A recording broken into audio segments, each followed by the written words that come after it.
Hi Josh, I'm Nate from Good Mayhem Racing. This is the 4runner that we're going to race the Baja 1000 in, and this is an open letter to you and your 4runner. To give the internet some background, Josh also has a 3rd gen 4runner and just spent upwards of $21,000 getting a pro shop to install all of his long travel parts. They did him dirty. They did him wrong. So Josh, for all of the same things that you have showed me on your truck so far, this is a video on the things you can do to fix stuff that they messed up before you buy parts. Let's begin. First things first, your long travel suspension has long arms and they are connected by 3 points on the frame. One of them is this bolt, that bolt, and this bolt here.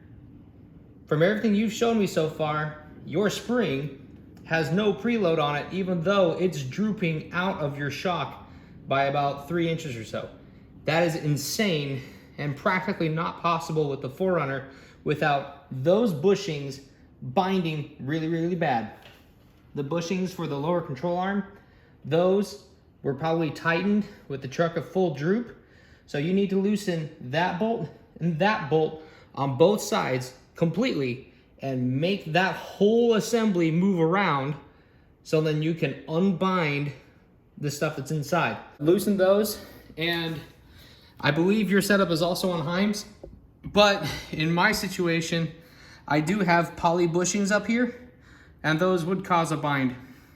I don't think your Heims are gonna have the issue unless your upper is aligned way off. Those bushings in there, if they're poly bushings, they're gonna be fine. If they are uni balls, they're gonna be fine. But if they're using rubber joints, those are probably torn and you'll probably need to replace them. Again, don't replace them until you've completely loosened everything up and gotten your truck realigned, because just by loosening that bolt and that bolt, your truck should completely drop settle. And if you're able to figure out a way to let your tires and wheels move easily, that'll be all the more straightforward.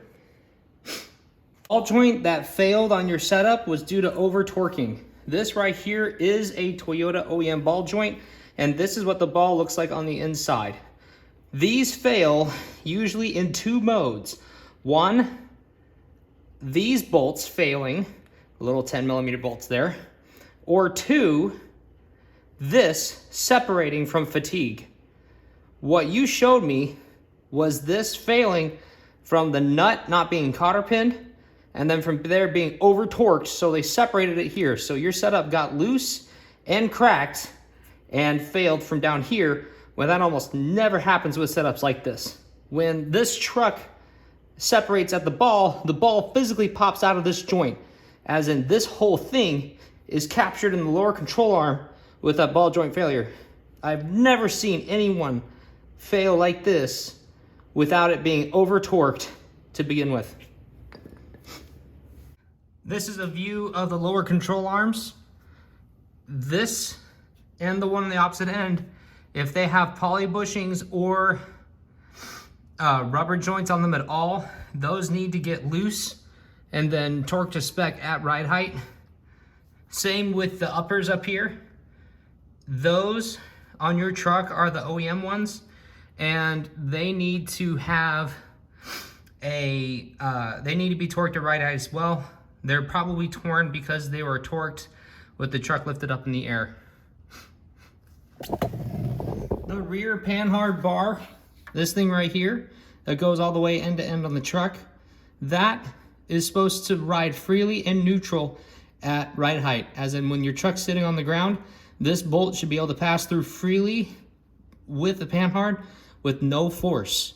That's how tight of a tolerance that is. If it's plus or minus at all, that is something that is going to cause binding in your suspension.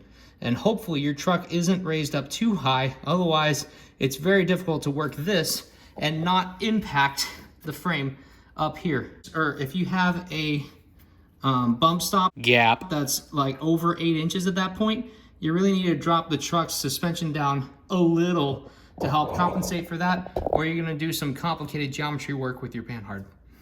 This is how you check it to see if the Panhard bar is aligned. You pick a tire tread and go all the way out to the frame and measure it. So in my case here, I have 14 7/8 to this very outside edge of this tread. And if the other side matches, then the Panhard is centered, the axle is centered, and all is good. If it's off to one side or the other, it means your axle is not centered. Every single bolt that shop touched, you need to completely loosen and reinstall it and torque it to spec. For the kind of failure that you had with your ball joint, bets on they use an impact wrench or an impact gun to tighten up all of your other bolts. And yeah, that sucks. I'm talking about your wheel studs, every single suspension bolt that you can find, and maybe even parts around it that might not even relate to it all. If they loosened that stuff later and over tightened it, you might have a truck full of over tensioned, ready to fail bolts. So just from one enthusiast to another, it sucks. And as one dude to another, not a business, just if you need help and need a second set of eyes on everything, I'm happy to do it. Feel free to reach out, and good luck with your 3rd gen. You have a truck that's got really, really cool parts. They just got installed really bad. Let's figure out how to get it right.